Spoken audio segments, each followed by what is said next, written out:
করছে, যারাও বিভিন্ন ক্ষেত্র থেকে এইখানে আমাদের এই সংগ্রামে, এই বিপ্লবে কেউ পানি খাওয়ায় হেল্প করছে, বাস স্ট্যান্ডে কেউ কামরাঙ্গে খাওয়াইছে, কেউ পেয়ারা খাওয়াইছে, কেউ স্যালাইন কিনে কি করছে খাওয়াইছে, কেউ বাসায় নিয়ে পেস্ট দিয়ে দিচ্ছে, তাই না?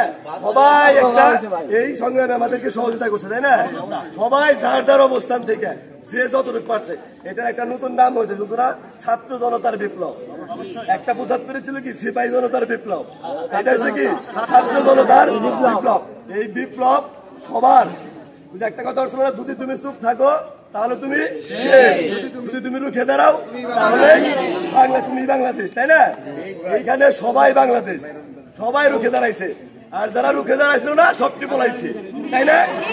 ছাত্র আন্দোলনে আমাদের যারা নেতৃত্ব দিয়েছে, বিভিন্ন শিক্ষা প্রতিষ্ঠানের যে সমস্ত সমন্বয়ক ভাইয়েরা আছেন, আমি তাদের এই অক্লান্ত পরিশ্রমকে এবং আজকের এই বিজয়, আমি যে সমস্ত শহীদ ভাইয়েরা, শহীদ সাইদ সহ, শহীদ মুগ্ধ সহ আমাদের যে সমস্ত ভাইয়েরা আজকের এই আন্দোলনে শাহাদাত বরণ করেছেন এবং যে সমস্ত হাজার হাজার ছাত্র ভাইয়েরা, সাধারণ জনগণ আহত হয়েছে এবং যে সমস্ত জানমালের ক্ষয়ক্ষতি হয়েছে, আজকের এই বিজয় আমি তাদেরকে উৎসর্গ করছি। এবং আমাদের প্রধান যে ৬ সমন্বয়ক, আমরা জানি তারা দীর্ঘ ৬ দিন যাবৎ ডিবি কার্যালয়ে কি পরিমাণে নির্যাতিত হয়েছেন, কিন্তু সেইখান থেকে তারা ফিরে আবার নতুন করে কর্মসূচি দিয়েছেন। তারা কোনো বাতিলের কাছে আপোষ করে নাই। এটাই প্রমাণিত হয়েছে যে ছাত্র সমাজ কখনো সম্মানের স্বার্থে তারা টাকার কাছে, ক্ষমতার লোভে, ভয় ভীতি তাদেরকে কোনো কিছুই গ্রাস করতে পারে।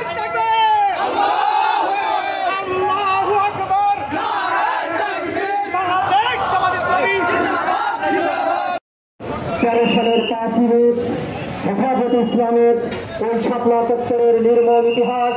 সেই দিন কিন্তু আমি যেই কথাটা বারবার বলি, ওই দিন কিন্তু এই হেফাজতে ইসলাম বুঝতে পেরেছিলেন যে সারা বাংলা যে একটা গভীর ষড়যন্ত্রের শিকার হয়ে এদেশ থেকে চিরতরে ইসলামপন্থী সমস্ত ওলামায়ে কেরামদেরকে নির্মূলের নীলনকশা আঁকা হচ্ছে।